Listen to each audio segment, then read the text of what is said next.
আসসালামু আলাইকুম।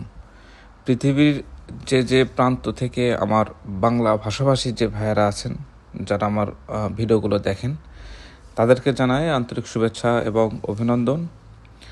ভিডিওর শুরুতে আমি আজকে যে বিষয় নিয়ে কথা বলবো সে প্রসঙ্গে যাওয়ার আগে বলি, আমি এই বছরের মার্চ মাসের দিকে দেশে যাই এবং দেশ থেকে আবার জার্মানিতে ব্যাক করি। তো যে ভিডিওগুলো দেখতে পাচ্ছেন এটা আমার যাওয়ার এবং আসার যে ট্যুরটা ছিল সেই ভিডিওটা আপনাদেরকে দেখাচ্ছি। আপনারা যারা ইউরোপের বিভিন্ন দেশে আসার জন্য চেষ্টা করতেছেন, বিশেষ করে আমাদের বাংলাদেশি ভাইরা, তারা মিডল ইস্ট থেকে আসতে চান, অনেকে মালয়েশিয়া বা পৃথিবীর বিভিন্ন দেশ থেকে ইউরোপে আসতে চান, তাদের উদ্দেশ্যে এবং যারা আমাদের দেশে অর্থাৎ আমাদের বাংলাদেশে যারা আছেন তাদের উদ্দেশ্যে আমি কয়েকটা দেশের কথা বলবো। সেই দেশগুলো থেকে আপনারা ওয়ার্ক পারমিট বা স্টুডেন্ট ভিসা এই মুহূর্তে করা থেকে বিরত থাকার চেষ্টা থাকবেন। কারণ এখন যে সময়টা যাচ্ছে সে সময়ে আমি যা দেখলাম, এই যে চারটা দেশের কথা বলবো, চারটা দেশে ম্যান পাওয়ার বলেন, স্টুডেন্ট ভিসা বলেন, মানে খুব কম হচ্ছে। তো সেই দেশগুলোর ভিতর প্রথম যে দেশের কথা বলবো তা হলো গ্রিস।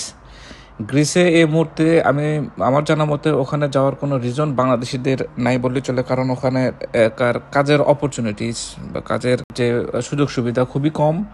তারপরেও আপনারা যারা যেতে চান তাদেরকে বলবো, আপনাদের সময় টাকা দুটাই নষ্ট হওয়ার সম্ভাবনা এখন এই মুহূর্তে 99% বলা চলে।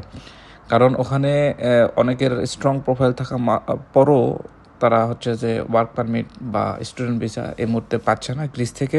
আর গ্রিসের যে অবস্থা এখন, অর্থনৈতিক যে অবস্থা ইউরোপের সেঙ্গেন কান্ট্রির ভিতর খুবই খুবই খারাপ বলা চলে। দ্বিতীয় যে দেশে যাবেন না সেটা হলো এই মুহূর্তে পোল্যান্ড। পোল্যান্ড অনেক সুন্দর এবং অনেক বড় একটি দেশ এবং এর দেশের সৌন্দর্য কিছু কিছু সিটি আমি জানি অনেক সুন্দর।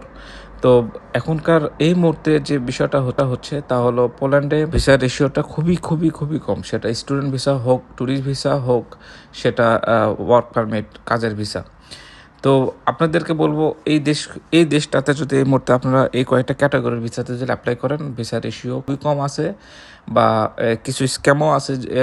স্ক্যাম বলতে হচ্ছে যে পোল্যান্ডের অ্যাম্বাসিতে কিছু দুর্নীতিরও প্রমাণ পাওয়া গেছে।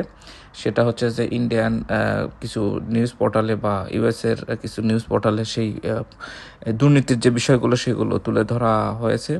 তো আপনারা চাইলে গুগল করে দেখে নিতে পারেন। তো এগুলো বিষয় সব কিছু মিলে পোল্যান্ডের যে এখন ইমিগ্রেশন যে সিচুয়েশন, অবস্থাটা খুবই খারাপ। তো আপনাদেরকে বলবো যে আপনারা যারা ওয়ার্ক পারমিট বা স্টুডেন্ট ভিসার জন্য পোল্যান্ডকে চুজ করতেছেন, বাংলাদেশি ভাই বোনেরা, আপনারা একটু বিষয়টা মাথায় রেখে আগানোর চেষ্টা করবেন। এবং তৃতীয় যে দেশটার কথা বলবো সেটি হলো এই মুহূর্তে পর্তুগাল। পর্তুগাল এই মুহূর্তে ভিসা রেশিও অর্থাৎ যে ক্যাটাগরি বলেন না কেন, সেটা স্টুডেন্ট ভিসা, জব ভিসা বা ট্যুরিস্ট ভিসা, আমাদের বাংলাদেশি বা এশিয়ানদের জন্য এই মুহূর্তে মানে ভিসা রেশিওটা খুবই কম। খুবই কম বলতে শুধু সময় নষ্ট হবে আপনার এবং সাথে আর্থিকভাবে ক্ষতিগ্রস্ত হবেন। কেন, কোভিড-19 যখন আমাদের হয় সারা বিশ্বে, সেই সময় যেরকম একটা অপরচুনিটিস তারা দিছিল, বিশেষ করে সেভ এন্ট্রি নামে, আপনারা যারা অনলাইনে এই সম্পর্কে জানেন, সেভ এন্ট্রি নামে একটা তাদের ইমিগ্রেশন ল তারা ওপেন করে। এতে করে যত অবৈধ এশিয়ান বা বিভিন্ন দেশের অবৈধ বা ইমিগ্রেন্ট তারা খুব দ্রুত বা খুব সহজে পর্তুগালে কাগজ বা রেসিডেন্ট পারমিট পায়। এক পর্যায়ে তো তারা ওই গোল্ডেন ভিসার সুযোগটাও ওপেন করে দেয়। তো একটা পর্যায়ে ওদের মানে এত লোক হয়ে গেছে দেশে, তাদের যে ফিনান্সিয়াল যে প্রবলেমগুলো আস্তে আস্তে ক্রিয়েট হতে শুরু করে।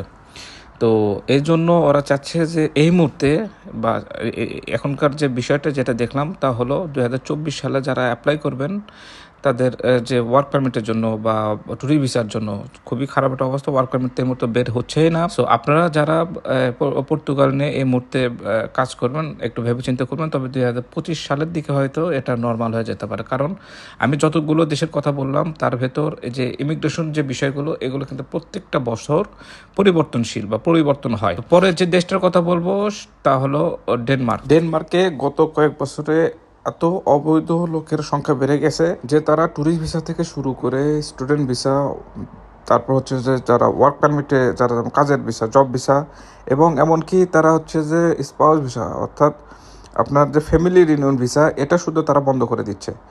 সো এই দেশগুলো থেকে আমি যে কটা দেশের কথা বললাম, এই দেশগুলো থেকে অন্তত এই বছর বা পরের বছর আপনারা অ্যাপ্লাই করা থেকে দূরে থাকবেন। যে 4টি দেশের কথা আপনাদের কাছে তুলে ধরলাম, এরপরও যদি আরও কোনো দেশ এরকম থেকে থাকে, অবশ্যই আপনারা আমাকে কমেন্ট বক্সে তা জানাবেন। আমি ইনশাআল্লাহ পরবর্তীতে কোনো ভিডিওতে আপনাদের যে সাজেশন বা যে মতামত সেগুলো তুলে ধরার চেষ্টা করব।